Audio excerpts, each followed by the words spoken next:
자, 수업 시작했습니다. 안녕하십니까? 네.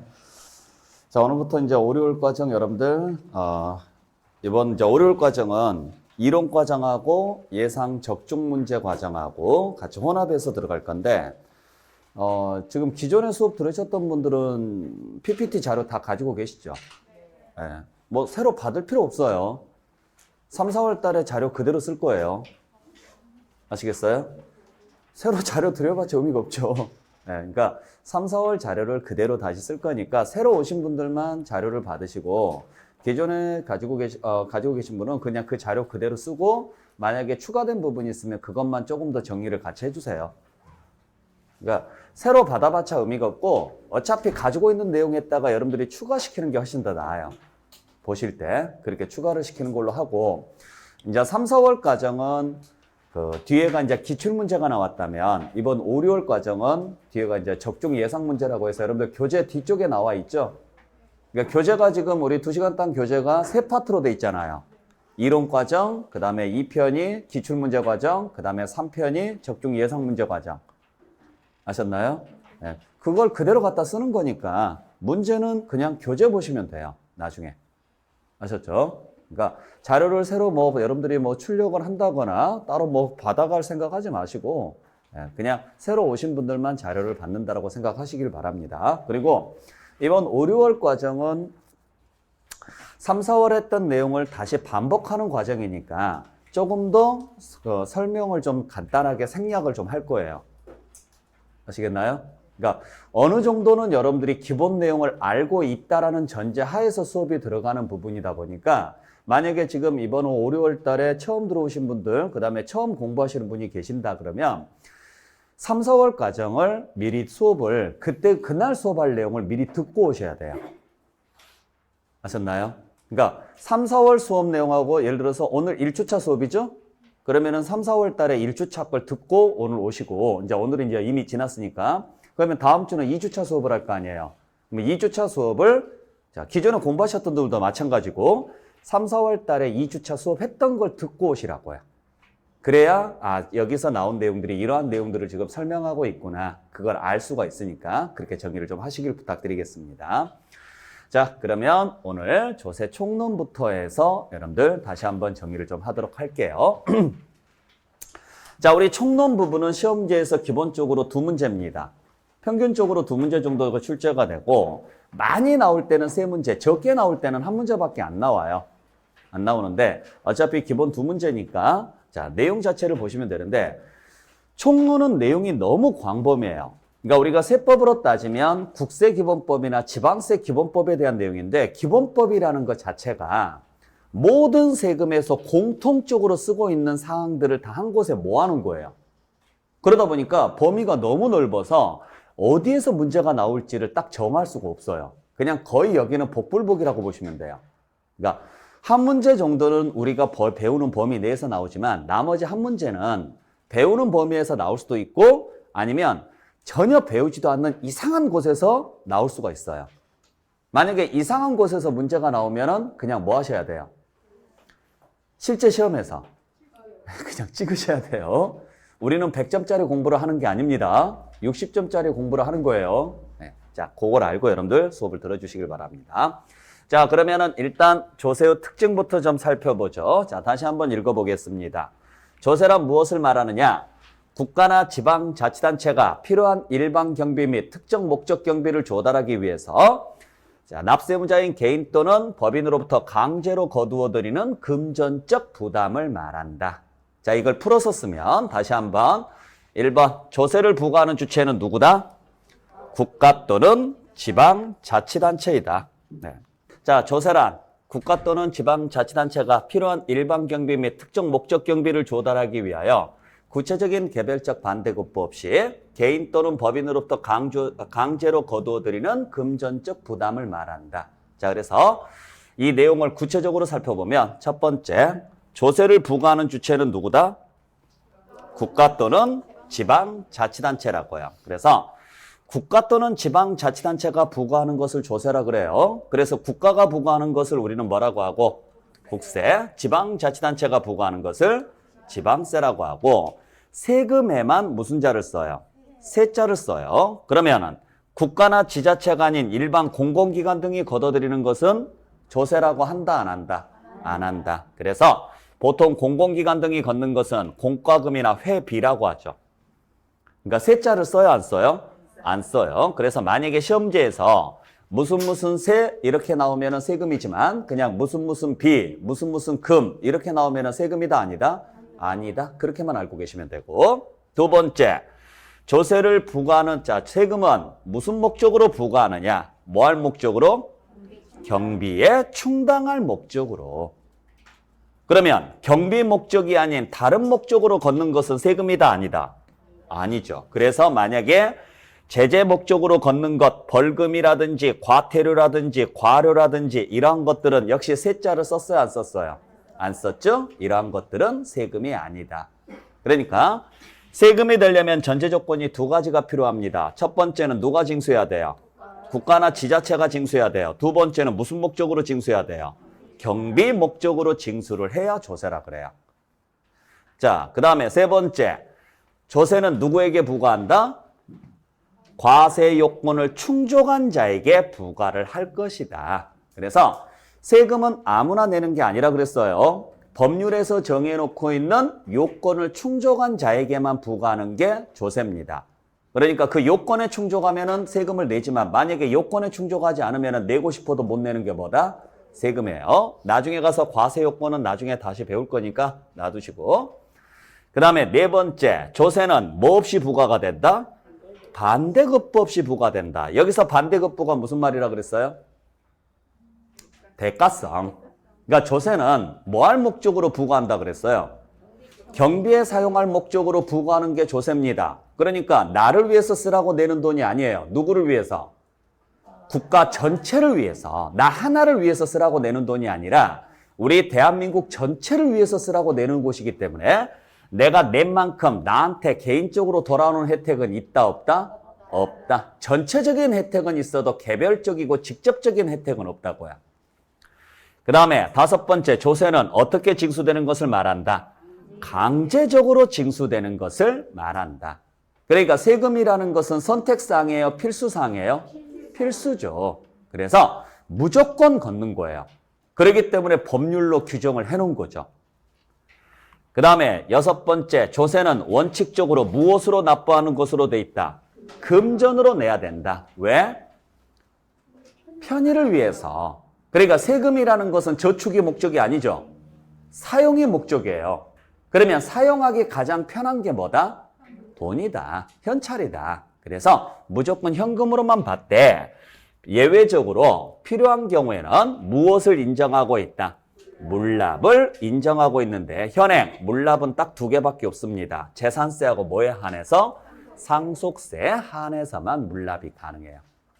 자, 그래서 여기까지가 조세인데 다시 1번부터 쭉 연결해서 읽어보면 첫 번째, 조세는 누가? 국가 또는 지방자치단체가. 두 번째, 뭐 할 목적으로? 경비에 사용할 목적으로. 세 번째, 누구로부터? 과세 요건을 충족한 자로부터. 네 번째, 뭐 없이? 반대급부 없이. 다섯 번째, 어떻게? 강제적으로. 여섯 번째, 무엇으로? 금전으로 납부하는 것을 조세라고 한다. 기본사항이에요. 자, 그래서 그걸 다시 한번 정리해보면 이렇게 정리해 볼 수가 있는데, 자, 조세란 과세 요건을 충족한 자로부터 국가 또는 지자체가 경비에 사용할 목적으로 걷는 것을 우리는 뭐라고 한다? 조세라 그래요. 그래서 국가가 걷어들이는 세금을 국세, 지자체가 걷어들이는 세금을 지방세라고 하고 세금에만 세자를 쓴다고요.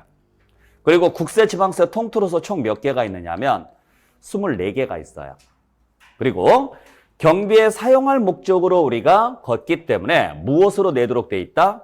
금전으로 내도록 돼 있는데 예외적으로, 아주 예외적으로 금전 이외의 것으로 납부할 수 있는 제도가 있다. 이걸 뭐라고 한다? 물납. 그때 현행 물납이 가능한 세금 꼭 기억하셔야 되죠. 딱 두 개. 재산세하고 뭐에 한해서? 상속세에 한해서. 그 다음에 금전으로 낼 때도 원래는 한꺼번에 내는 게 원칙이에요. 일시납으로 내는 게 원칙인데 필요한 경우에는 나누어서 내는 제도도 있어요. 요 나누어서 내는 제도는 여러 가지가 있습니다. 자, 그래서 여기까지가 조세인데 우리가 여기에서 정확히 알고 계셔야 될 것은 물납이 되는지 안 되는지, 분할납부가 되는지 안 되는지를 확실하게 알고 계시라고요. 그래서 이미 배우셔서 아시겠지만, 자, 우리 취득세나 등록면허세에서는 물납이나 분할납부 제도가 있다, 없다?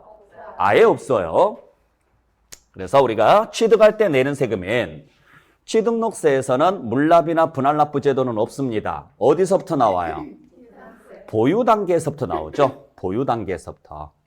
그래서 우리가 배울 세금 요 5개 중에서, 즉 취득할 때 내는 세금인 취등록세, 보유 중에 내는 세금인 재산세, 종합부동산세, 양도할 때 내는 세금인 양도소득세 중에 물납이 가능한 것은 딱 하나, 어디밖에 없다? 재산세. 그것도 얼마 초과했을 때?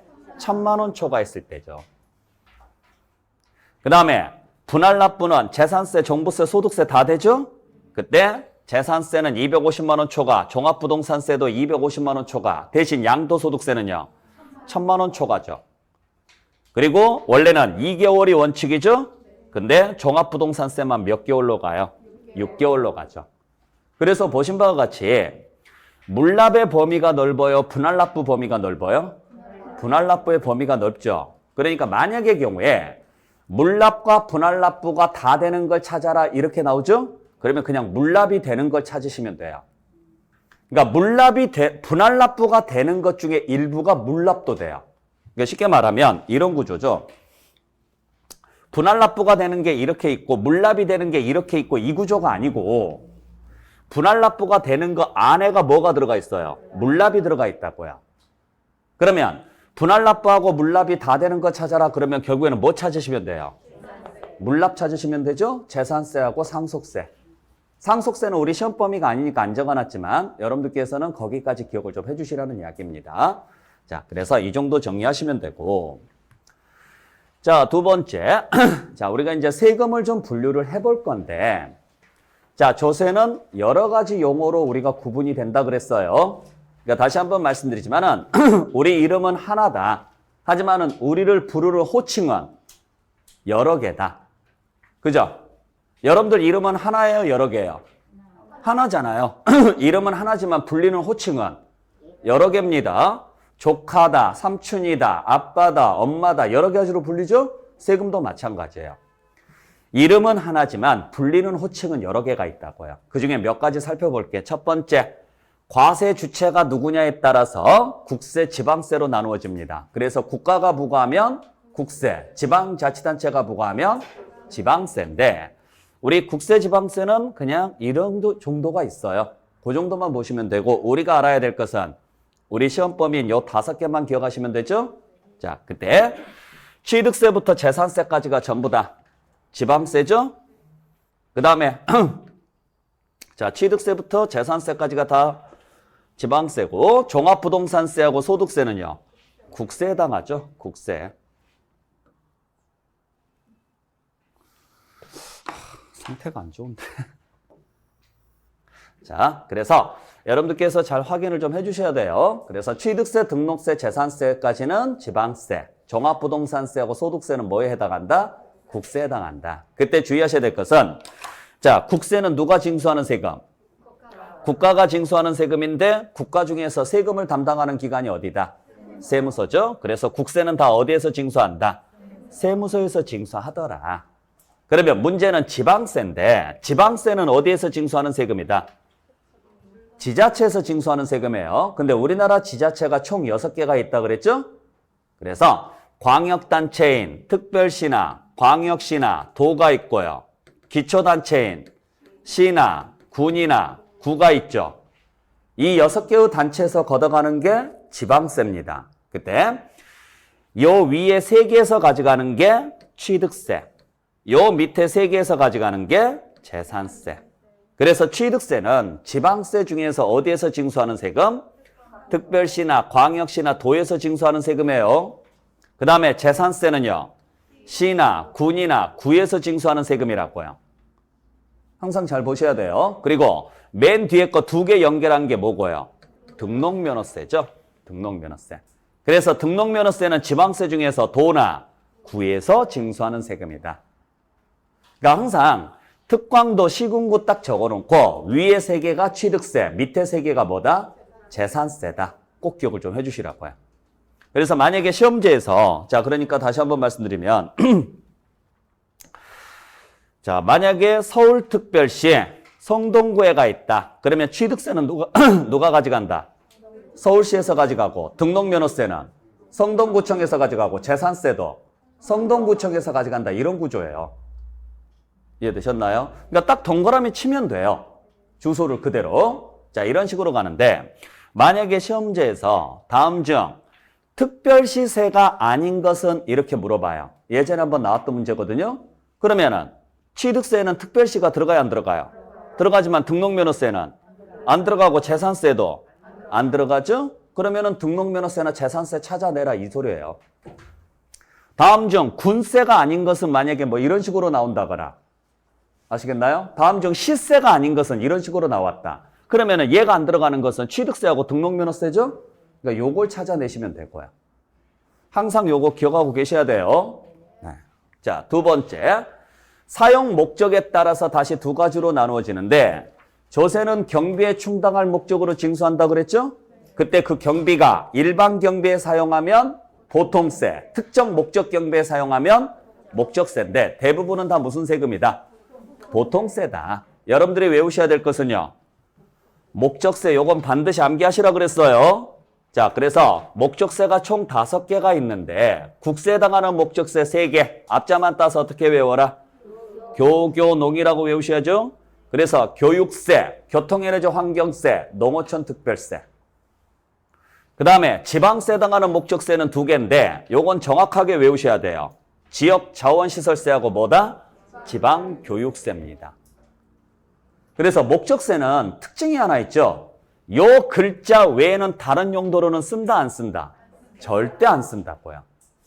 무조건 암기해 주셔야 돼요. 자, 그래서 국세에 해당하는 목적세 3개, 교교농, 지방세에 해당하는 목적세 3개, 2개, 지역자원시설세하고 지방교육세. 지지라고 외우긴 외우는데 지가 뭔지를 정확하게 외우시라고요. 왜냐면 교자 들어가는 거하고 농자 들어가는 게 국세, 지방세 통틀어서 이 3개밖에 없어요. 근데 지자 들어가는 것은 이거 말고도 몇 개 더 있어요. 그러니까 만약에 지방소득세가 나온다거나 지방소비세가 나온다거나 이러한 것들은 목적세다 아니다? 아니다. 그리고 목적세는 시험지에 나왔을 때 만약에 여러분들이 목적세를 외웠으면 다행인데 만약에 목적세를 못 외웠잖아요. 그러면 해석을 하세요. 세금은 항상 무슨 세 이렇게 돼 있죠. 그때 앞에서부터 해석이 되면 보통세고 뒤에서부터 해석이 되면 목적세예요.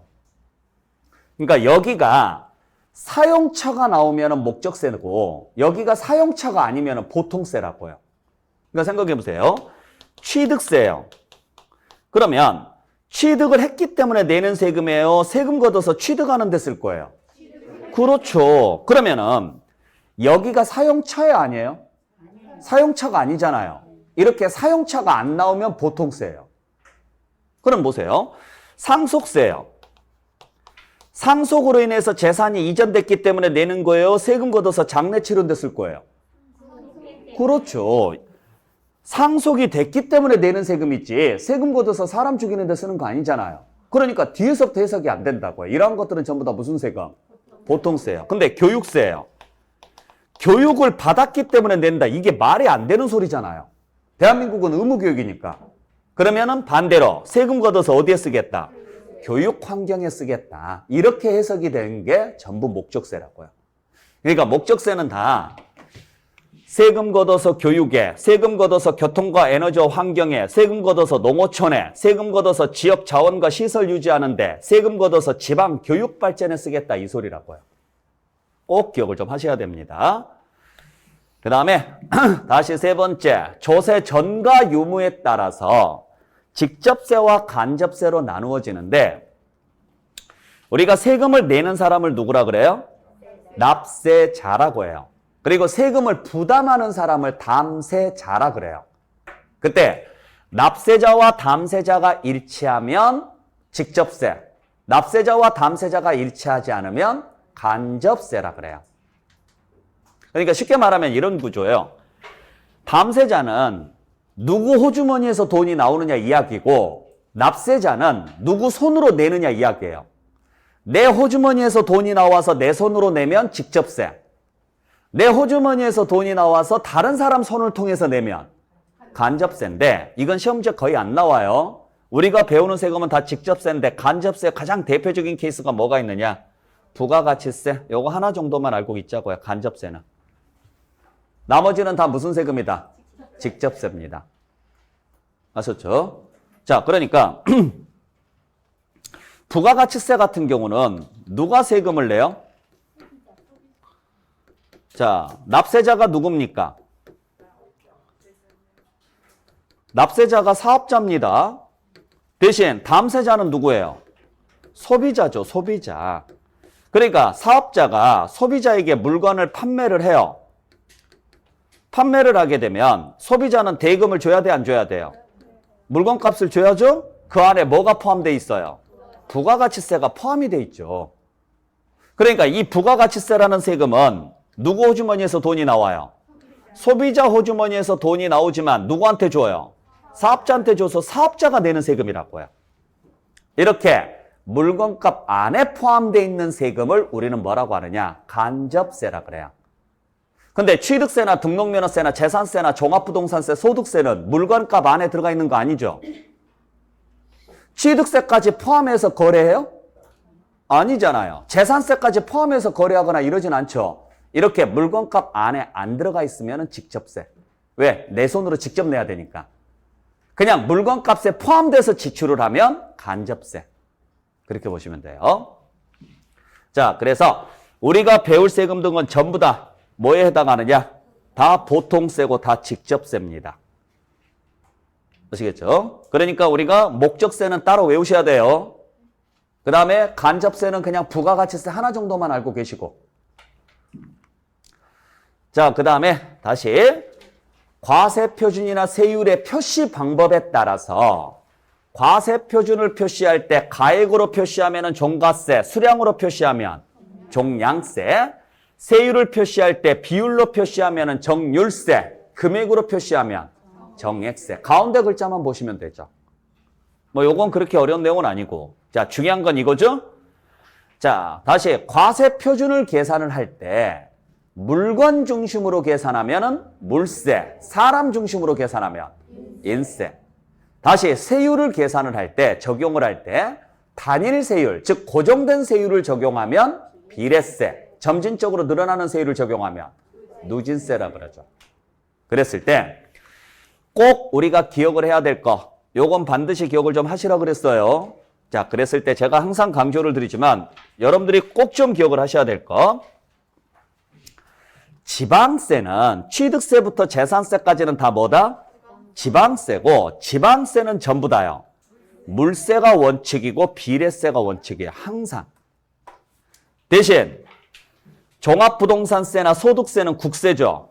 국세는 항상 인세가 원칙이고 뭐가 원칙이다? 누진세가 원칙이라고요. 누진세가. 요건 꼭 좀 기억을 해주셔야 돼요. 자, 국세는, 지방세는 뭐별로 계산한다? 물건별로 계산한다. 그리고 비례세를 적용하고, 국세는 뭐별로 계산한다? 인별로 계산을 한 다음에 누진세를 적용을 합니다. 아시겠어요? 왜 지방세가 물건별로 가는지는 아시겠죠? 여러 지역에 흩어져 있어요. 내가 가지고 있는 물건이 여러 지역에 흩어져 있어요. 그걸 한꺼번에 합쳐서 계산하면 인세 구조예요. 그러니까 인세라는 말은 무슨 말이에요? 그 한 사람이 가지고 있는 게 여러 개면 합치고, 만약에 두 사람 이상이 공동으로 소유하고 있으면 뭐 하시고요? 나누시고, 하여간 사람 보고 계산하라고요. 근데 물세는 그냥 물건 하나씩 하나씩 계산하라고요. 지방세는 각 지역에서 걷어야 되는데 여러 지역에 흩어져 있다. 그걸 합쳐서 계산하면 다시 지역별로 또 나눠야 되잖아요. 이게 귀찮은 거예요. 그래서 그냥 그 지역에서 알아서 계산해서 가져가, 그렇게 해서 계산하게끔 하려고 물건별로 계산을 하고, 국세는 이게 어느 지역에 있든지 상관이 있어요, 없어요? 없죠. 왜? 대한민국 국가는 하나니까. 그래서 누구 건지를 본 다음에 한 사람이 여러 개를 가지고 있으면 뭐 하자고요? 합쳐서 계산하자고요. 그래서 국세는 인별로 계산하는 게 원칙이고, 지방세는요, 물건별로 계산하는 게 원칙이고, 그리고 물건별로 계산할 때는 그냥 딱 정해진 세율을 적용하면 되지만 이걸 비례세라고 합니다. 하지만은 인별로 계산을 하면 사람의 능력에 따라서요, 세율을 달리 둬야 돼요. 그래서 많이 가진 사람이 좀 더 많이 내주고 적게 가진 사람이 좀 더 적게 내는 구조. 그게 바로 누진세 구조죠. 아셨어요? 네. 그렇게 해서 여러분들께서 정리를 해주시면 돼요. 자, 특히 우리 시험지에서 여러분들 잘 나오는 문제 중에 하나가 잘 보셔야 될 게 보유세가 시험지에서 정말 많이 나오죠. 보유세가. 그러니까 재산세하고 종합부동산세는 둘 다 뭐 할 때 내는 세금이에요? 보유할 때 내는 세금이에요. 보유할 때. 그죠? 근데 재산세는 뭐별로 계산해요? 물건별로 계산합니다. 근데 종합부동산세는요? 인별로 계산합니다. 요게 시험지에 잘 나온다고요. 그러니까 한 사람이 2개 이상의 주택을 소유하고 있다. 재산세에서는 이 2개의 주택을 합산한다, 안 한다? 안 한다. 왜? 재산세는 지방세니까 뭐별로? 주택별로 계산해야 된다. 그러니까 따로따로 계산한다. 근데 종합부동산세는 한 사람이 2개 이상의 주택을 소유하고 있으면요, 합산해서 계산하라고요. 왜? 인별로 계산하니까. 반드시 기억하셔야 돼요. 물론 예외는 있죠. 예외는 원래 지방세는 다 물세가 원칙인데 재산세만큼은 물세 외에 뭐가 같이 나와요? 인세가 같이 나오죠. 인세가. 그래서 원래 재산세는 물건별로 계산합니다. 단 뭐에 한해서는? 토지에 한해서는 인별합산한다 그랬죠. 그래서 별도 합산 토지, 종합합산 토지는 납세무자가 소유하고 있는 토지를 모두 합쳐서 계산한다 그랬어요. 그러다 보니까 비례세 외에 뭐가 같이 나와요? 누진세가 같이 나오죠. 누진세가. 그리고 재산세에서 누진세가 적용되는 것만 종부세에서 종부세에서 과세가 되죠? 그렇잖아요. 우리 재산세에서 누진세가 적용되는 게 뭐가 있었어요? 토지하고 주택이에요. 그래서 토지는 몇 단계 누진세? 3단계. 주택은 4단계 누진세예요. 그 토지하고 주택이 그대로 종부세로 넘어와요. 그래서 종합부동산세도 다 누진세야 되는데 올해부터 뭐가 하나 나오기 시작해요? 비례세가 같이 나오죠. 법인주택에 대해서. 법인이 소유하고 있는 주택에 대해서는 6단계 누진세가 아닌 단순 비례세 적용한다 그랬잖아요. 그래서 비례세가 같이 나오고, 양도소득세는 원래 6에서 45%가 원칙이에요. 근데 미등 낄 때는 몇 프로예요? 70%고, 주택을 1년 미만 보유했으면 역시 70%죠? 이렇게 비례세가 나오죠. 그래서 여러분들 지금 잘 보시면 특히 이 세율 구조에서 잘 보셔야 돼요. 세율 구조에서 잘 보시면 비례세가 빠지는 경우는 있어요, 없어요? 없어요. 비례세는 다 나와요. 그죠? 그러면 비례세하고 누진세가 다 나오는 경우는요, 재산세부터 다 나온다는 이야기죠. 여기서부터요. 네. 아시겠어요? 그래서 만약에 시험지에서 나왔을 때 재산세는 비례세와 누진세 구조를 모두 취하고 있지만 종합부동산세는 누진세 구조로만 되어 있다. 이렇게 나오면 틀린 문장. 반대로 취득세나 등록면허세는 비례세와 누진세로 되어 있다. 그러면 틀린 문장. 그러니까 시험지에서 나올 때 다음 세목 중 비례세와 누진세 구조를 모두 취하고 있는 지방세로 옳은 것은, 이렇게 문제가 나오면 재산세를 찾으셔야 되고, 아셨나요? 비례세와 누진세 또는 누진세가 적용될 수 있는 세목으로 옳게 묶인 것은, 이렇게 나오면 취등록세 빼고 나머지 다 찾으시면 돼요. 요거 잘 보시라고. 시험지에서 요거 나올 가능성 되게 높으니까. 잘 구분 좀 해주시길 부탁드릴게요. 자, 그 다음에 6번째. 다시 독립성 여부에 따라서 우리는 다시 두 가지로 나누어집니다. 독립적으로 부과를 하면 무슨 세금에 해당하고? 독립세고, 독립적으로 부과할 수 없어서 다른 세금에 붙여서 내는 세금을 뭐라 그래요? 부가세라 그래요. 그때 우리가 배울 세금은 전부 다 무슨 세금에 해당한다? 다 독립세입니다. 그러면 여러분들이 외워야 될 것은요, 요 부가세를 외우시라고요. 부가세. 그때 부가세는 어떻게 외우라 그랬어요? 순서별로 기억하시라고 그랬죠? 네, 순서별로 앞자만 따서 어떻게? 농지, 네. 농지, 지농. 네. 아시겠죠? 그래서 취득세는 농어촌특별세가, 등록면허세는 지방교육세가, 그러면 다시 보유 단계인 재산세에서는 지방교육세가, 종부세는요 농어촌특별세가, 농지, 지농. 그리고 취득세 부과되는 농어촌특별세만 몇 프로고요? 10%고 나머지는 다 몇 프로고요? 나머지는 다 20%고. 그리고 원래 취득세는 농어촌특별세가 부과되는 게 원칙인데 등기가 되는 경우는 지방교육세가 같이 나와요. 지방교육세가. 아시겠어요? 왜 취득세는 농어촌특별세하고 지방교육세가 같이 나오는지는 아시겠죠? 다시 한번 말씀드립니다. 이 개념을 정확하게 이해를 하고 계셔야 돼요. 자, 우리가 취득을 했을 때 등기가 필요한 취득이 있고 취득을 했지만 등기가 필요 없는 취득이 있어요. 상관없이 취득을 했으면 무조건 무슨 세금을 내라? 취득세를 내라. 반대로 취득을 했지만 취득은 안 했지만 등기를 해야 되는 경우도 있죠. 취득은 안 했어요. 근데 무엇을 해야 돼요? 등기는 해야 돼요. 그러면 이때는 무슨 세금을 내라 그랬어요? 등록면허세를 내라 그랬어요. 그때 요 취득에 부과되는 세금이 농어촌특별세 10%고 요 등기에 부과되는 세금이 지방교육세 20%예요. 그러니까 취득세는 농어촌특별세 10%는 무조건 따라 붙죠. 근데 지방교육세 20%가 붙을 때도 있고 안 붙을 때도 있죠. 하지만 등록면허세는 무조건 지방교육세 20%는 붙죠. 그래서 원래 취득 쪽에는 농어촌특별세 10%고 등기 쪽에는 지방교육세 20%인데 취득세를 내는 경우는 취득, 등기 합쳐서 내는 경우도 있다. 이 경우는 농어촌특별세와 지방교육세를 같이 붙인다 이야기예요. 이걸 우리는 무슨 세율이라고 그래요? 표준세율. 얘를 무슨 세율? 기준세율이라고 한다 그랬잖아요. 이 그림을 항상 기억을 좀 해주시라고요. 그러니까 일단 여러분들께서는 외울 때는 이렇게 정리하시면 되죠. 외우실 때는 자 취득세, 등록면허세, 재산세, 종합부동산세, 소득세 이렇게 놓고 농, 지, 농 여기는 없다. 그랬을 때 취득세는 농어촌특별세하고 지방교육세가 다 붙을 수 있고 등록면허세는요 지방교육세만 붙고 이렇게 하시라고요. 재산세는 지방교육세고 종합부동산세는 농어촌특별세고 그리고 여기만 10%고 나머지는 다 몇 프로고 20%고 이렇게 기억을 좀 해주시라고요.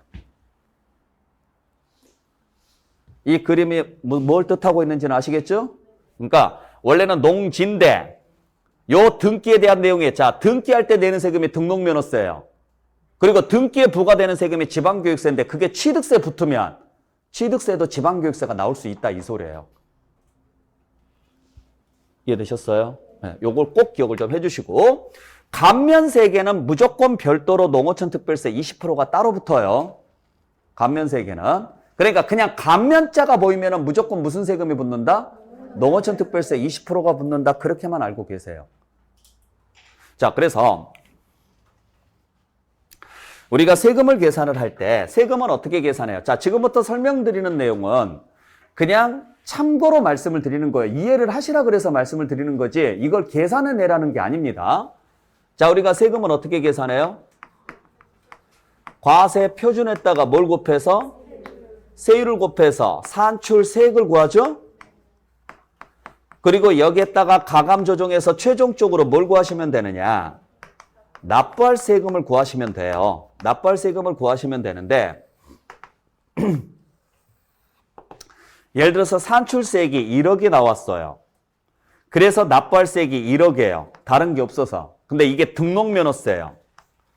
그러면 등록면허세 납부세액이 나오면 그 납부세액의 20%를 지방교육발전을 위해서 내라고요. 무슨 세액에?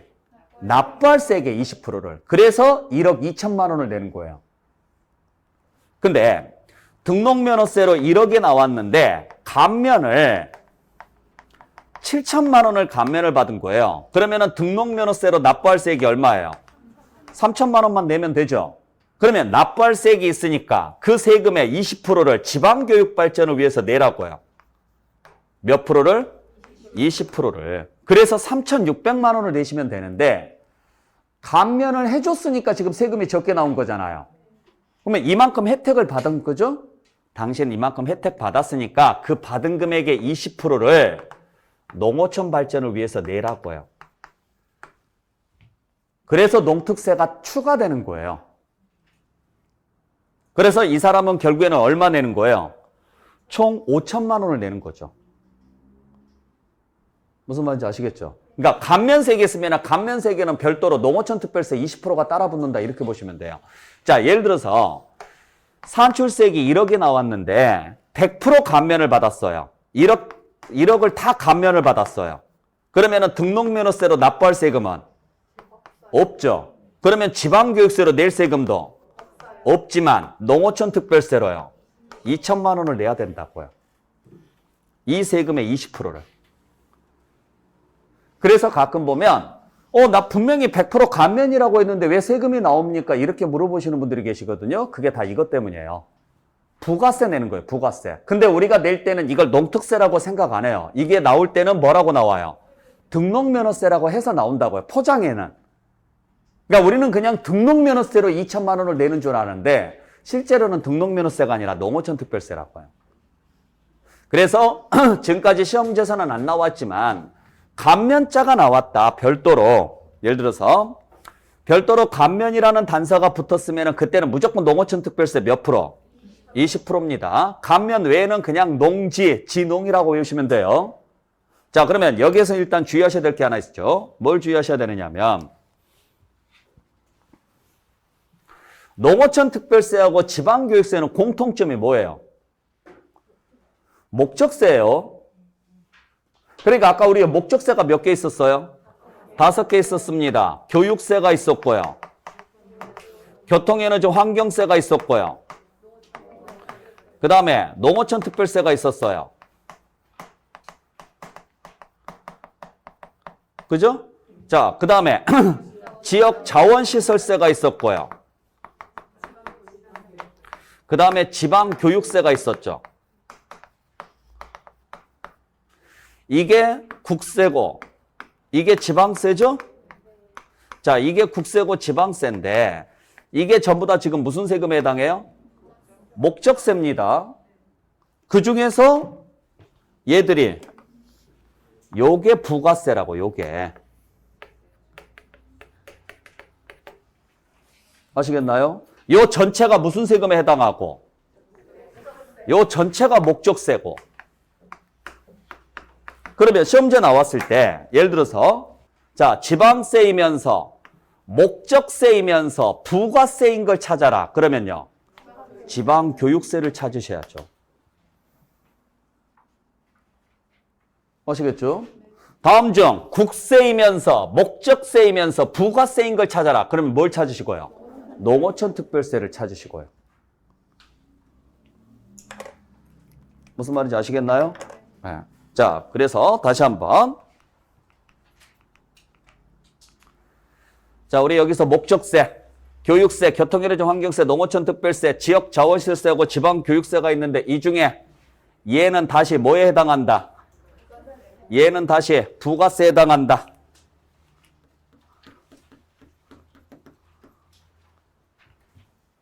아시겠죠? 네. 그래서 자, 목적세이면서 국세이면서 부가세를 찾아라. 그러면 뭘 찾으시고요? 농어촌 특별세를 찾으시고, 목적세이면서 지방세이면서 부가세를 찾아라. 그러면 뭘 찾으시고? 지방교육세를 찾으시고요. 두 번째. 자, 두 번째 주의하셔야 될 것은 자, 아까 취득세 부과되는 세금이 뭐예요? 취득세 부과되는 세금에 농어촌 특별세가 부과가 되죠. 그러면 취득세 부과되는 요 농어촌 특별세는 국세일까 지방세일까? 국세입니다. 국세잖아요. 농어촌 특별세가. 그러니까 뭘 헷갈리지 말란 이야기냐면 얘가 지방세죠. 그러니까 얘도 지방세다 이런 생각 하지 마세요. 지방세는 지방세만 부과가 된다 그게 아니라 지방세도 국세가 부과가 될 수도 있고 지방세가 부과가 될 수도 있어요. 그러니까 세금을 거둘 때 부가세는 한꺼번에 걷기 위해서 포함해서 걷는 것뿐이지 징수의 편의를 위해서. 그렇다고 해서 얘가 취득세 부과된다고 해서 얘까지요 지방세로 변신하거나 그러지는 않는다고요. 이해되셨나요? 그러니까 우리는 취득세랑 농어촌 특별세를 합쳐서 뭐라고 내요? 그냥 취득세라고 생각하고 내요. 어디에다가 내요? 은행에다가 내잖아. 저 넌센스 퀴즈 이런 거 안 해요. 은행에다가 내잖아요. 그러면 은행이 받아서 취득세에 해당하는 금액은 지자체로 보내고 농어촌 특별세에 해당하는 금액은 국고로 보낸다고요. 그러니까 원래는 우리가 따로따로 내야 되는데 귀찮으니까 그냥 우리는 어디에다가 그냥 한꺼번에 내기만 하면 돼요. 은행에다 내면 은행에서 자동으로 전산 처리돼서 금액이 쪼개져서 분산되는 거예요. 그러니까 예전에 시험제 나왔을 때 이것도 취득세 부과되는 농어촌 특별세는 지방세이다 이렇게 나온 적도 있어요. 헷갈리시면 안 돼요. 지방세는 지방세만 부과된다가 아니라 지방세는 국세가 부과가 될 수도 있어요. 상관은 없습니다. 그냥 징수의 편의를 위해서 다른 세금에 붙여서 걷는 것뿐이지 그게 지방세 붙었다고 해서 지방세로 변신하거나 이러지는 않는다고요. 항상 잘 기억을 해주셔야 돼요. 자, 그래서 이 내용까지 정리를 했는데 자, 그걸 전체적으로 다시 한번 정리하면은 이렇게 정리를 해볼 수가 있죠. 아시겠죠? 자, 그래서 특히 아까 말씀드렸던 것처럼 자, 우리가 일단 국세인지 지방세인지 정확하게 구분을 해주시고요. 그 다음에 목적세는 따로 외우시고 그 다음에 과세표준 표시 방법은 전부 다 종과세가 원칙입니다. 근데 종량세 구조로 나오는 경우는 등록면허세밖에 없죠. 말소등기 할 때 건당 6,000원. 그러다 보니까 세율도 다 정률세로 가지만은 정액세 구조가 나오는 것은 어디밖에 없어요? 등록면허세밖에 없다고요. 그 다음에 지방세는 전부 다 물세고 국세는 다 인세인데 물세와 인세 구조를 동시에 취하고 있는 것은요. 재산세뿐이고 그리고 재산세부터 종합부동산세, 양도소득세까지는 전부 다 비례세하고 누진세가 다 나온다. 요거 꼭 좀 기억을 좀 해주시고요. 그 다음에 자 우리가 물납이 가능한 것은 재산세뿐이고 분할납부가 가능한 것은 재산세부터 다 가능하다. 요 내용 꼭 좀 기억을 좀 해주셔야죠. 그래서 여기까지 해서 여러분들 다시 한번 확인을 좀 해주시길 부탁드리겠습니다. 이건 반드시 여러분들이 암기하고 계셔야 돼요. 그래서 기존에 배우셨던 분들은 아마 이 내용 다 알고 계실 거예요. 알고 있죠? 있다고 해주셔야 돼요. 네. 자, 그 다음에 요 내용. 이것도 가끔 시험지에서 자주 나오는 문제인데 보시면 자, 취득 단계에서 나오는 세금이 있고 보유 단계에서 나오는 세금이 있고 양도 단계에서 나오는 세금이 있어요. 그중에 취득세나 등록면허세나 상속세, 증여세는 당연히 뭐 할 때 내는 세금이에요? 취득 단계에서만 나와요. 그 다음에 재산세하고 종합부동산세는 당연히 보유 단계에서만 나와요. 그 다음에 양도소득세는 당연히 무슨 단계에서만 나와요? 양도 단계에서만 나옵니다. 자, 중요한 것은 뭐냐면 요 지방교육세하고 소득세하고 요 내용이 지금 중요한 내용인데 잘 보셔야 돼요. 자, 지방교육세는 어디에서 나오는 세금이냐? 지방교육세는 취득 단계에서 나오죠. 어디에 부과가 돼요? 취득세나 등록면허세 부과되니까 취득 단계에서 나올 수 있죠. 그 다음에 보유 단계에서 나올 수 있죠. 재산세 부과되니까 보유 단계에서 나올 수 있죠. 대신 양도 단계에서는 절대로 안 나와요. 반대로 소득세는 취득 단계에서 나와요, 안 나와요? 안 나와요. 우리가 부동산을 취득하면서부터 돈을 벌지는 않아요. 그러니까 취득 단계에서는 소득이 나올 수가 없죠. 보유 단계에서는 나와요, 안 나와요? 나오죠. 뭐 할 때? 임대할 때. 그 다음에 양도 단계에서도 당연히 나오죠. 그게 건설업자가 양도했으면은 무슨 소득으로 봐요? 사업소득으로 봐서 종합소득세고 일반 개인이 양도했으면 양도소득세가 나옵니다. 그리고 소득이 발생을 했으면 국세뿐만 아니라 지방세도 내야 돼요. 그래서 지방소득세도 나와요. 그래서 잘 보시면 아시겠지만 교육세는 취득과 보유 단계에서만 나오고 소득세는 보유와 양도 단계에서만 나와요. 아셨죠? 그래서 만약에 시험지에서 다음 중 취득 단계에서 부과될 수 없는 조세는 이렇게 나오면 소득세 찾으셔야 돼요. 물론 재산세나 종합부동산세는 당연히 취득 단계가 아니라는 것은 당연히 알고 계시는 내용이니까. 반대로 다음 중 양도 단계에서 부과될 수 없는 조세는 그러면 지방교육세가 가장 대표적인 케이스라고요. 정 안 되면 그렇게 생각하시면 돼요. 돈 버는 게 먼저예요? 공부가 먼저예요? 네? 공부가 먼저죠? 학생들한테 공부부터 하라 그래요? 나가서 돈부터 벌어오라 그래요? 그래요. 그러니까 공부가 앞에서 먼저 해야 돼요. 그래서 앞에 두 개는 공부, 뒤에 두 개가 돈 버는 거. 정 안 되면 그렇게 추접하게라도 가자고요. 뭐로 가든 도로 가든 답만 맞추면 되잖아요. 그 다음에 자 농어촌 특별세하고 지방교육세는 모든 단계에서 다 나와요. 그래서 이건 어떻게 외우시라고 그랬어요? 농부라고 외우시라고요. 자, 농부는 부지런하다. 부지런하니까 모든 단계에서 다 나온다. 아셨나요? 그 다음에 인지세는 뭔지 아시죠? 수입인지인데 매매계약서에 인지가 붙어요, 안 붙어요? 붙어요. 근데 매매계약서가 몇 장이에요? 기본 2장이죠. 매도자용, 매수자용. 그러면 매도자용이나 매수자용이니까 당연히요. 취득 단계하고 양도 단계에서는 나오죠? 근데 임대계약서에는 인지가 안 붙어요. 그래서 보유 단계에서는 안 나와요. 이해하셨죠? 네. 자, 그래서 요 내용, 네, 이 부분에 대한 내용을 여러분들이 좀 정확히 좀 알고 계시길 부탁드리겠습니다. 기본적인 내용은 여러분들 당연히 알고 계실 건데 지방교육세는 자 교육이니까 앞에 두 개다. 취득과 보유 단계에서만. 소득은 돈 버는 거니까 뒤에 두 개다. 보유와 양도에서만. 농부는 부지런하니까 전 단계에서 다 나온다. 인지는 매매계약서에만 붙는다. 그러니까 취득하고 양도에만 붙는다. 임대계약서에는 안 붙는다. 보유에서는 나온다, 안 나온다? 안 나온다. 요걸 좀 기억을 좀 해주시라고요. 자, 그래서 여기까지 일단 정리하고 잠시 쉬었다가 계속 이어서 가겠습니다. 쉬었다 갑니다.